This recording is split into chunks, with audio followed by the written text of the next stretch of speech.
The fluorescent lights of the courtroom hummed, a soundtrack to the slow-motion train wreck that was my life.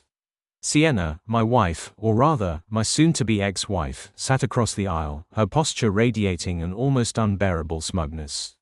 She was the picture of a woman who'd already won, a predator who'd cornered her prey, confident in her kill. I'd seen that look before, many times, during the last year, and it always ignited a cold fury in the pit of my stomach. This wasn't how things were supposed to be. We were supposed to be a family. We had a son, Ethan, who was the light of my life, the reason I got out of bed every morning. Now, we were here, in this sterile courtroom, fighting over his future like it was a prize to be won. And Sienna, with her twisted sense of entitlement, seemed absolutely convinced that the prize was hers. The whole mess started, I guess, with her needing more excitement. Maybe it was boredom, maybe it was some deep-seated need for validation from other men, I don't know. All I know is, I came home early from a business trip one Thursday, and her car wasn't in the garage. She was supposed to be picking Ethan up from his friend's house. I tried calling her. No answer. I was starting to get really worried, and then the neighbor called saying that she saw Sienna at the park. So I drove there and walked past the trees. I heard voices, her voice, and another man's voice laughing. My heart hammered in my chest. I walked past the tree, and there she was, sitting on the picnic blanket, arms wrapped around another guy's neck, kissing him. In broad daylight, at the park. When she saw me, she didn't say anything, she just stared at me. It was like I was a ghost, or like I was an interruption.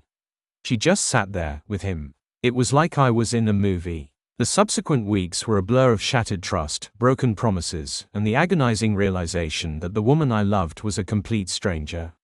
She had no remorse, no guilt. She blamed me. She said I was always working, that I was boring, that she needed more.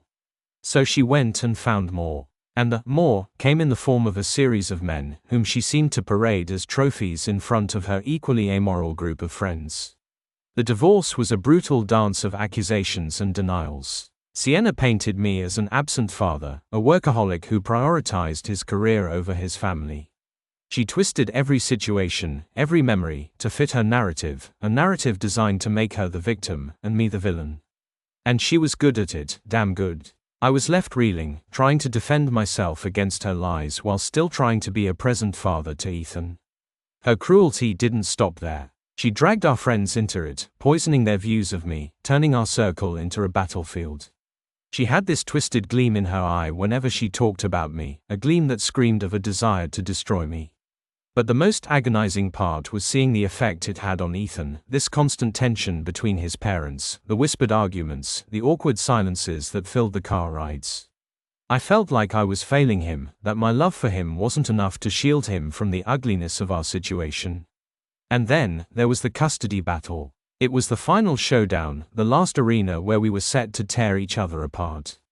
I knew Sienna would fight tooth and nail. I knew she would leverage every lie, every manipulation she had at her disposal to gain full custody of Ethan. She even had the gall to tell her friends that she was going to win, laughing as if the whole situation was a game, a contest she was destined to win.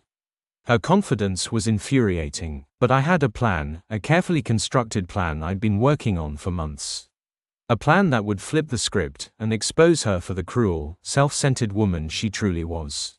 The judge entered, a stern-looking woman with a weary expression. She spoke slowly, methodically, outlining the legal framework, the procedures, before finally getting to the point. The silence in the room was so thick, I could practically taste it. My heart pounded in my chest, a mixture of anxiety and anticipation. I knew that in the eyes of the law, I had done everything right. But legal battles are not always rational, and I knew, in the end, I was up against a skilled manipulator. The judge began, her voice echoing in the silence, has reviewed all the evidence presented by both parties, considered the testimonies and has come to a conclusion. She paused, her gaze sweeping across the room, and settling on me, for a brief moment, a look that seemed to hold a hint of understanding. My stomach clenched. I saw Sienna shift in her seat, a triumphant smile playing on her lips. She was practically glowing with confidence, her eyes darting to her friends in the back of the courtroom, a silent message of victory. I saw them nodding back at her, their eyes reflecting her gloating expression. They had all heard her brags, her promises of the win. The court finds that it is in the best interest of the minor child, Ethan Miller, to reside primarily with the father, Mr. David Miller. The world seemed to tilt on its axis. Sienna's smile faltered, her eyes widening in disbelief. I could see the color drain from her face as the words hung in the air like a death sentence.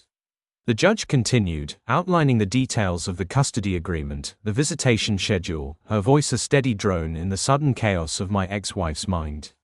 But I could no longer hear her. All I could hear was my ex-wife's friends gasp and start whispering, their expressions of shock mirroring her own.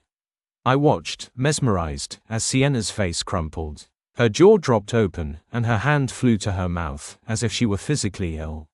The smugness, the arrogance, the cruelty melted away, replaced by a look of raw, naked vulnerability. For a moment, I actually felt a pang of something akin to pity. But it quickly vanished, replaced by a cold, satisfying sense of justice. But it wasn't enough, not yet. I needed her to understand. I needed her to see the consequences of her actions. As the judge was wrapping up, I stood up and walked to Sienna. She didn't flinch, staring blankly in front of her. Her face was ashen. I leaned down, my voice a low, controlled whisper, only for her ears. "Remember all those times you bragged to your friends?" I asked, my eyes never leaving hers. She did not respond, her eyes glazed over as if in shock. "Remember all the lies you told, the things you said about me? How you were going to win?" She flinched, the question pulling her out of the stupor. She looked at me, and a single tear fell down her cheek. "Well, guess what, Sienna? Today, you lost. You lost everything. You lost your family, you lost your son, and you lost the right to lie to anyone about me ever again." Her face contorted, tears now streaming down her cheeks, her body shaking. She tried to open her mouth to speak, but nothing came out, only gasping breaths. The weight of her defeat seemed to physically crush her, and she looked like a wounded animal, trapped and vulnerable. I saw her friends look at her with pity, and then look away, unable to meet her gaze, afraid to be caught in the crossfire of her humiliation. I stood up straight, a sense of peace washing over me. It was done. The battle was over. I looked to the back of the courtroom, and I saw my lawyer smiling at me. He gave me a slight nod, and I knew we did it. We finally did it. I turned to leave, my footsteps echoing in the courtroom, a symphony of my own vindication. I looked back one last time to see Sienna sitting there, still in shock, her world crashing down around her. She was alone, utterly and completely alone, and that was all she deserved. I walked out of that courtroom, a free man, a father who was finally going to get to raise his son in a loving, stable environment. The scars of the past year will always be there, but now, they were scars of survival, scars of victory. And I will bear them with pride. As I drove home, the sun felt brighter, the air felt cleaner. I called Ethan and told him I was coming to pick him up.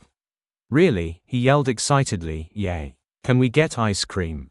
I smiled, the first genuine smile I'd had in a long time. "Absolutely, son, anything you want."